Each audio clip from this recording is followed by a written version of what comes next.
Welcome back to Books by Sharonda. I'm Sharonda Jones, author of Nevertheless, Peace in Spite of Pain and No Longer Hostage. I know it's been a while since my last video, and yeah, a lot has happened. And so rather than delay any further, let's get into it. Let's see. So my dad died back in, I want to say April. April? Was it April? Yeah, it was around Easter. And yeah, that took me for a loop. That took me for a loop because if you don't know the story, I've only known my father for the last 4 years. I was connected to him via Ancestry.com, but the interesting part of it was that he didn't want to have anything to do with me. He was like, what does she want with me? What does this girl want with me? What's wrong with her? She's, trying to come ruin my life. And because it was right on the heels or right around the time of my first divorce, it sent me into a spiral. And I really didn't handle that well. And so, anyway, fast forward to like a year after finding him, a year after that initial rejection, God pressed it upon my heart to literally get on a plane and go to Texas and confront him. Yeah. Anyway, more on that later. I'll just sum it up and say we went on to have a wonderful, wonderful father-daughter relationship. It healed a lot more in me than I realized needed healing. And I'm grateful for the time that we had. I will admit, I was sad. I was angry. I was all the things, right? Because I was like, God, why would you give them to me if you're going to take them from me 3 years later? But nevertheless, let's see what else. So, but what's the topic of this video? Like, what has taken me 7 months to to work through in order to come to you today? I want to talk about, and I've touched on it throughout, other videos, but I feel like the subject of my divorces, it just keeps coming back to me. It keeps coming back to me. And I'm like, like, who am I to talk about it, right? Why would anyone want to listen to me about divorce? Like, everybody's divorce is unique, just like everybody's marriage is unique, but yet people talk about marriage. Parenting, everyone's role as a parent is unique, but we got 50,000 books about parenting, right? And so I really had to accept the call that kept making me want to talk about this, my divorces. And so finally I said, you know what? If one person sees this video or hears what I have to say, and it touches them or it helps them or it gives them something else, a different perspective or something else to consider, then here we go, right? I don't want to be disobedient in something that I know I'm being called to talk about. So here we go. 2 divorces in 2 years. 2 and 2. I'll say it again. 2 divorces in 2 years. How does that happen? Well, you get married and then you get divorced. So, okay, I'm oversimplifying. So I've been married 3 times. Yeah. I'll tell you one thing. Getting married ain't hard to do. Being a wife, being a husband, I can only assume, because I've never been a husband. But being a responsible, mature adult in a marriage, could be a little difficult if you don't have the tools to do so. Just like, being a parent. For some people, right? For some people, because I don't want to, disrespect the journey that so many people have in trying to conceive. But for some people, having a baby ain't hard to do, right? And but being a responsible, mature, healthy parent. But I ain't gonna go there because I got my own story to tell. Um, so yeah, getting married ain't hard to do sometimes. And so I got married. I was married for my second marriage. I was married for 12 years. And we ended up getting a divorce in 2021. We have two daughters, one biological, one he adopted. I had before I met him. And then during this time was when I found my father and experienced that rejection.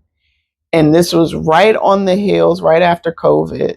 And so a lot was going on with me. A lot was going on with me. And I'm not saying that those were the reasons for the divorce, because divorce is an outward action, right?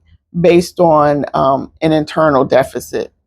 And so, and let me pause there for a second. So anyone who tries to come for you about your divorce or try to inflict, anything, judgment, to try to make you feel shameful or guilty and this, that, and the third, and they trust me, them good old Christians, they'll try to hit you with some Bible verses, God hates divorce.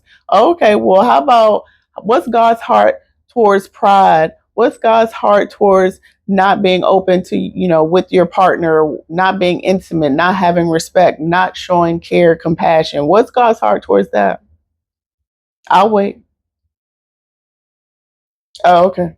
So if you're not gonna if you're not gonna try to equip me with the tools, if you're not gonna, stand in the journey with me and my husband through the things, through the deficits, through the times of need and the times of struggle, miss me with your comments on divorce. Yeah. So anyway, that was a little personal, right? I got in my feelings, but no, I just feel like people have so much to say about how you should, or about how you responded to something, but they didn't have anything to say when you were going through it. They didn't have anything to say when we reached out to people and they were just like, oh, give it to God. Well, guess what? I'm gonna get this divorce to him too. So you can have the same level of assistance, you can have the same level of comments, you can have the same level of commentary for my divorce that you had for me when I was going through the problems. Okay, anyway, so we had problems, we had challenges, because like I said, there was a deficit in the relationship that we didn't necessarily have the tools to address. And not going into my views or anything about him, because this is not his story, right? This is not his story to tell. I'm not telling his story. I'm only telling mine. And out of respect for my children, like, I won't bash him or put him down in any way, because I can only speak to what I did and what I didn't do, what I should have done, and what I definitely will do differently in my next relationship. So yeah, there's that growth, because that's not how I felt at first. Two divorces, 2 years. So we had challenges, we had problems, and then COVID. It was like, and I've heard this story repeated by others. It was like, here you go, you find yourself in the house with somebody, and because life provided, up until that point, life provided us opportunities to do other things, right? To be distracted with life outside the home. I had my nonprofit, I was doing book stuff, I was teaching, I was also working, I had two jobs. I was teaching in the DC public schools, and I was also working at a convention center. So I was very busy, and I had my kids. So I had a lot of distraction, and unfortunately, we didn't spend time, or we didn't make our marriage the priority. We didn't make spending time together a priority. We didn't date each other. We didn't have, check-ins. We weren't respectful of not just one another, but we weren't respectful for the relationship that we said we were committed to. And so we had some challenges. I felt unseen, unheard, and I'm sure he felt the same way because I know I didn't show up in the way in which I should have shown up. And honestly, this is where it gets weird because I wasn't even angry. Like, I wasn't like, I'm leaving you. I was like, yeah, you're my best friend. I think we should just, co parent and part and just divorce, but still live together. Child. Anyway, he didn't feel the same way. Rightfully so. And I will give him his props on that one because even when I began to waver and I got nervous and after I moved out, I was just like, can we try again? He was like, no. He was like, no, this has been a long time coming. And I was like, you know what, you're right. Anyway, so we divorced in 21. We were still cool. Um, we were still cool, co-parenting, split, joint custody, straight down the middle. Um, but I think I just started to, I honestly, I will say, I didn't know how to be on my own. And that's going to like hit me later because I'm like, wait a minute, why did I say that? Because I've been alone, but at the same time, I haven't I haven't had much time not in a relationship. So I married him after 6 months of dating. And then the marriage after him, I met a guy. We divorced in April. Well, our divorce was finalized in April. Met this guy in May. I was married to him by the following April. Yeah. And so I will say, like going through the divorce, I wasn't prepared for the grieving. So I will say this, if you are contemplating divorce or in the midst of divorce and you're grieving, you're experiencing going through the grieving process, I will say that that's normal. I will say that you are grieving the loss of a life that you thought you were going to have with a person, whether there was abuse or whether there was, a mutual understanding, a mutual decision to divorce. It's still the end of something that you really had a fixed heart towards, right? And so I wasn't prepared for that. I had not really, gone through that level of grieving before. So yeah, I went through and I ran to the arms of someone else. I ran into the arms of someone who said all the right things but did not show me. Yeah. And so I said, well, why did I do that? Why did I give so much grace to someone who said the things but didn't do the things? And that's because it was familiar.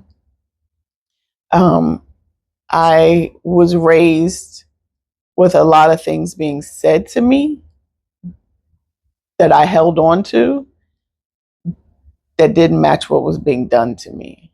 And so it was, it was familiar for people to say things to me, and then I would just fall in, give all of me without waiting for them to show me.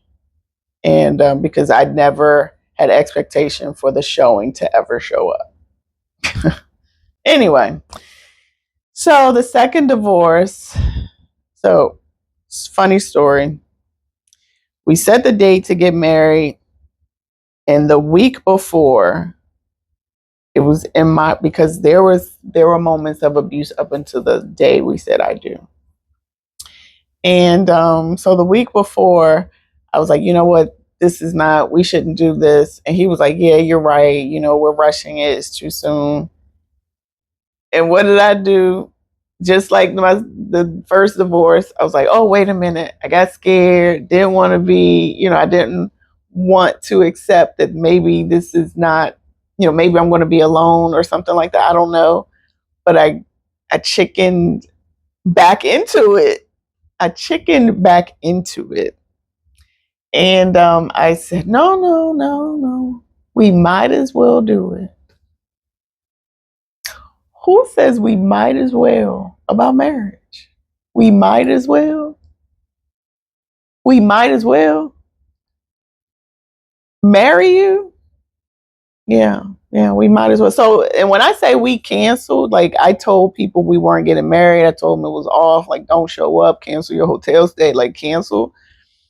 And then a couple days before, it was like, might as well. Yeah, crazy. And then 30 days, not even 30 days after that, um, here I am being pushed through a door. Yeah. So by June of 23, I was divorced for a second time. Yeah. So those are the 2 and 2.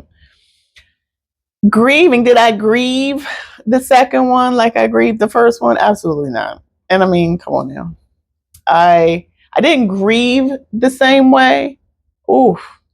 Okay, Holy Spirit. I didn't grieve the same way, but that shame hit me. Oh my goodness, that shame hit me hard. That shame hit me hard. That's what I wasn't prepared for. And it wasn't even like the shame of divorce. It was the shame of not being true to myself, and to others about what I was going through. Yeah. Because like my first divorce, the 12-year marriage, like we had on the surface a beautiful life. A beautiful life. So I grieved, the end of that, and then the fear of, oh my God, what is my life going to look like after this, which caused me to get into something that wasn't healthy for me. It wasn't safe for me. And so it was in that response to the fear, and then the hiding and the denying of the abuse that I was experiencing, that thing locked me up. And I didn't want to talk about it. I didn't want to own up to it. I needed to, I really needed to process and to work through it all. And I'll just say this, the other piece to it was, here I am. I had so much advice for other people. I was like, how is it that I can't even help myself through this? And that the enemy will, who are you? You can't even, get out of an abusive relationship, or you can't even, be a good parent to your kids. I was in such a conflict. Yeah, I was going through, y'all. But I think what made it more difficult was because of how much more information I had, how much more I knew, and I felt worse because of it. The Bible says, to whom much is given, much is required. And so I felt ashamed of the life that I felt like I had been given, or the story that I had been telling up to that point, and how much how strong I should be in my faith. I think I felt like a hypocrite. And so it took time to really work through and gain understanding of the fact that sadness is okay. Anger is okay. And by okay, I mean the word speaks to these things. Doubt, the word speaks to doubt. It speaks to a measure of faith. And it also speaks to fear, in the sense that God does not give a spirit of fear. And so the things that I was walking in fear about, I really needed to look at and say to myself and remind myself, this is not of God. Like, yes, I can be angry, but I shouldn't sin. Yes, I could be sad, but I should know where my comfort comes from. Yes, I can have doubt, but I'm also, to show mercy, right? And it was in those like constant reminding and constant, reflecting and being true and giving myself grace grace and mercy. Grace and mercy for the things that I needed to grow in and grow up in and grow through, and but also grace to let go. And so once I started to like walk in that and then extend that towards others. So, for example, would you say it's easier or harder to forgive a stranger who commits an act or an assault against you than a loved one who betrays you? Hmm.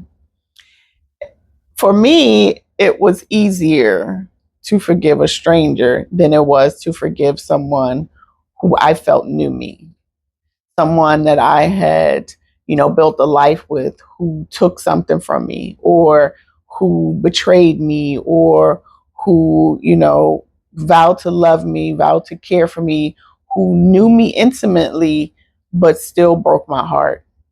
That was too hard for me to forgive. And but eventually I had to accept, hey, the same way they're not perfect, neither am I. Why do I have a greater expectation for them to know me, protect me, care for me than I have of myself to do the same things for me? Yeah. I look to other people to be more responsible for me than I was of myself. Yep. I was more upset that they failed to protect me, or they failed to care for me, or they failed to be there for me. But I didn't have that same expectation for me to show up for me to stand up for me to be proud of me, for me to have respect for me to love me. And it's easy to say, "Oh, love yourself." Such a cliche phrase nowadays. Like, love yourself, love yourself. But no, truly show up for yourself. You have to show up for yourself. And you have to be able to extend yourself some grace and mercy. And if you can do that, if you can forgive yourself, if you can, own up to the things that you did not do, it will be far easier. And I'm not saying you have to forgive and keep these people in your life, but it will be far easier to accept and acknowledge that they're no more perfect than you are. They make mistakes, you make mistakes. I'll give myself grace and mercy, and I'm gonna give you grace to go. So yeah. So grace and mercy for those who take accountability, for those who want to do better, they know better, they're walking in being a better version of themselves, and those who don't want to, grace and go. Like, I let you go. And yeah, so I think that's been my greatest lesson over the last, couple years, but more so in these last few months. And I will give credit to my dad. And even in his passing, because I was thinking about lessons that he's taught me, and although we didn't have like, a lot of father-daughter conversations, but he was able to teach me in the sense of how he showed up for me. And the initial, like, rejection, but he was apologetic. He he wanted my forgiveness. He wanted a relationship with me.